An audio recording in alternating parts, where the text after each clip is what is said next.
قربنا وباركنا لنعمل صالحا في يدي رسالة التغيير. Assalamualaikum warahmatullahi wabarakatuh. Innal hamdalillah nahmaduhu wa nasta'inuhu wa nastaghfiruh wa na'udzu billahi min sururi anfusina wa min sayyiati a'malina. May yahdihillahu fala mudhillalah wa may yudlilhu fala hadiyalah. Asyhadu an la ilaha illallah wa asyhadu anna Muhammadan abduhu wa rasuluh alladzi la nabiyya wa la rasula ba'da. Sahabat sekalian yang dimuliakan Allah, rasanya tidak ada satu kata yang pantas terucap dari lisan kita kecuali sanjungan, pujian, dan rasa syukur kita kehadirat Allah Subhanahu wa Ta'ala atas segala nikmat yang telah Allah berikan kepada kita. Salawat dan salam selalu tercurahkan kepada junjungan kita Nabiullah Muhammad sallallahu alaihi wasallam, kepada keluarga, sahabat, dan kepada para pengikut-pengikutnya. Insyaallah semoga kita termasuk di dalamnya. Amin ya rabbal alamin. Sahabat sekalian yang dimuliakan Allah, tentu kita berharap diri kita semua menjadi hamba-hamba yang taat kepada Allah Subhanahu wa Ta'ala, sehingga Allah akan memberikan kabar gembira bagi kita, orang-orang yang taat kepada Allah. Dengan apa? Dengan kehidupan yang baik di dalam kehidupan di dunia ini, terlebih nanti di dalam kehidupan akhirat. Wabasyiril muhbitin, ya. Jadi berikan kabar gembira kepada orang-orang yang taat kepada Allah, kepada orang-orang yang patuh kepada Allah, kepada orang-orang yang bersegera menuju kepada Allah Subhanahu wa Ta'ala, bersegera mereka menunaikan perintah-perintah Allah dan menjauh dari apa yang telah dilarang oleh Allah Subhanahu wa Ta'ala. Di antara tanda-tanda orang yang mendapatkan keberuntungan, mendapatkan kabar gembira sebagai orang-orang yang taat itu adalah mereka yang senantiasa ketika disebut nama Allah, mereka itu bergetar hati mereka. Alladzina idza dzukirallahu wajilat qulubuhum. Ya. Ketika nama Allah disebutkan, nama Allah diperdengarkan, kekuasaan Allah ditampakkan, ya. Kebesaran Allah ditunjukkan, maka bagi orang-orang yang mukmin, ya, bagi orang-orang yang beriman, hatinya itu bergetar. Beberapa di antara para alim menyebut bergetar, hati yang bergetar itu artinya apa?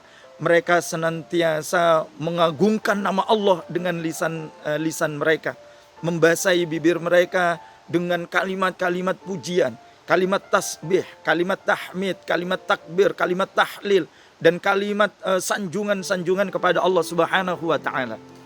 Dan tidak cukup itu, sahabat sekalian. Di antara hati yang bergetar itu adalah ketika mereka diseru, ya, untuk melaksanakan ketaatan, untuk melaksanakan perintah Allah, maka mereka itu bersegera untuk menuju kepada perintah itu. Mereka bersegera untuk melaksanakan perintah itu, ya. Ketika mereka diminta untuk meninggalkan larangan-larangan Allah, maka mereka menjauh. Mereka berupaya dengan segenap kekuatan mereka agar kemudian mereka menjauh dari apa yang telah dilarang oleh Allah Subhanahu wa Ta'ala. Muncul di dalam dirinya al-idrak silatu billah, kesadaran bahwa mereka senantiasa berhubungan dengan Allah Subhanahu wa Ta'ala. Mereka senantiasa terkontrol. Mereka senantiasa berupaya melakukan komunikasi dengan Allah Subhanahu wa Ta'ala.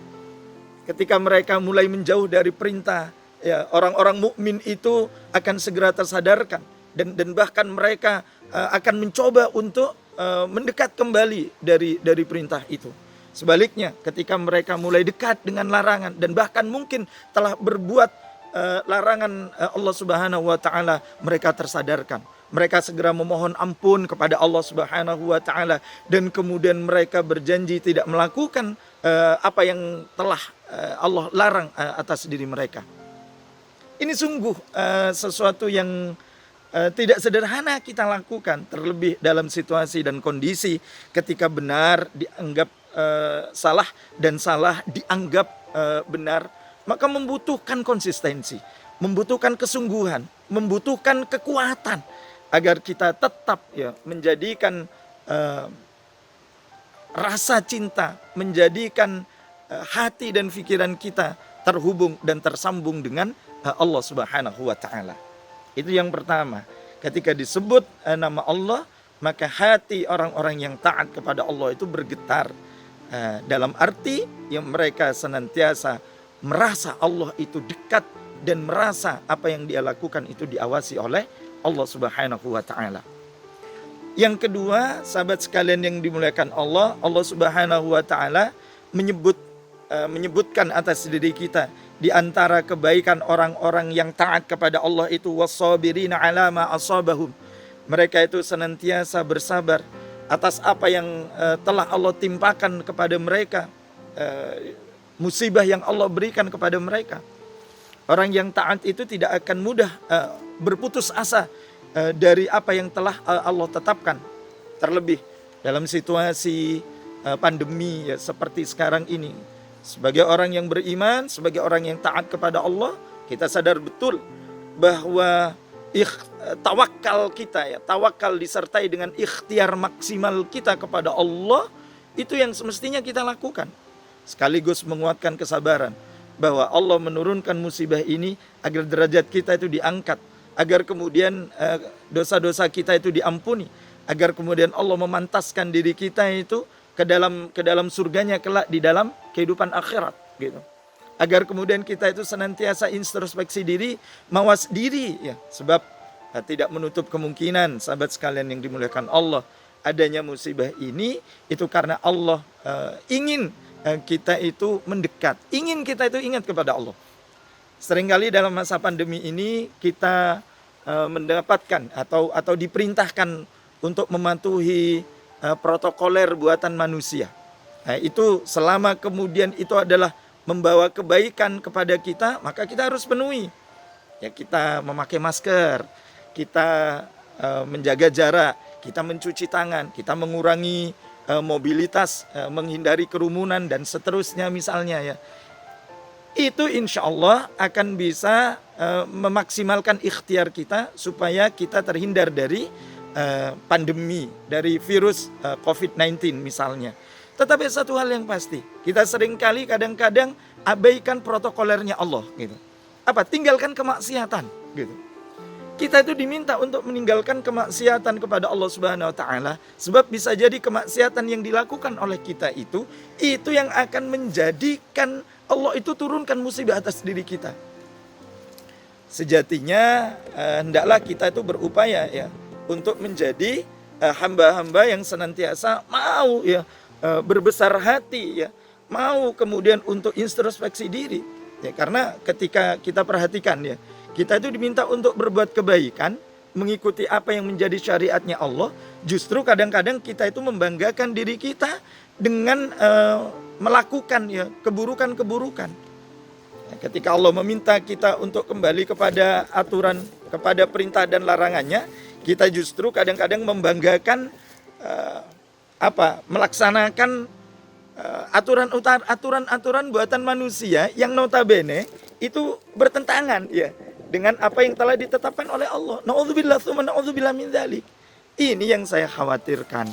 Sahabat sekalian yang dimuliakan Allah, kita tidak termasuk kepada orang-orang yang sabar ya. Kita tidak termasuk kepada orang-orang yang mau kembali kepada Allah, orang-orang yang taat gitu. Karena itu, sahabat sekalian yang dimuliakan Allah, memenuhi aturan buatan manusia ketika tidak bertentangan dengan aturan Allah itu bagus kita tunaikan. Tetapi patuh terhadap aturan Allah itu lebih wajib kita harus penuhi gitu. Andai kata kita ingin mendapatkan kebaikan dari Allah Subhanahu wa taala. Semoga Allah berkenan menjadikan kita orang-orang yang senantiasa menjaga ketaatan kita kepada Allah, menjaga patuh kita kepada Allah Subhanahu wa taala, menjadikan bentuk pengorbanan kita hanya kepada Allah Subhanahu wa taala. Kita mau muhasabah, kita mau koreksi diri, kita mau introspeksi diri atas apa yang kita lakukan di dunia ini ya, atas apa yang kita lakukan dalam kehidupan sehari-hari. Andai kata ada sesuatu yang salah, maka segera kembali kepada Allah Subhanahu wa taala. Fa insyaallah Allah itu akan mengampuni asalkan kita mau minta ampun kepada Allah. Dan andai kata ada kebaikan yang kita tunaikan, pertahankan. Karena kebaikan yang kita lakukan itu akan menjadi bekal, sebaik-baik bekal di dalam kehidupan dunia dan terlebih nanti dalam kehidupan akhirat. Semoga Allah menjaga kita semua. Amin ya rabbal alamin. Al-afu minkum. Assalamualaikum warahmatullahi wabarakatuh. يا رب قربنا وباركنا لنعمل صالحا في يدي رسالة التغيير.